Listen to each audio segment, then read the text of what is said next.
Engraçado isso, né?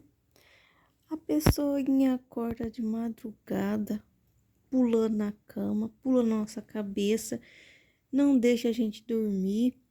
Mas, quando chega durante o dia, ó que beleza, tá fazendo, Malu? Malu, Malu, ó, finge que nem escuta. Hã? Isso é hora de tá dormindo? Você me acorda cedo, de madrugada, e agora só quer dormir? Ah, criaturinha, esse é o despertador da madrugada.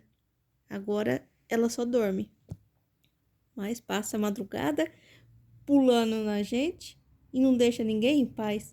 Ah, só danada.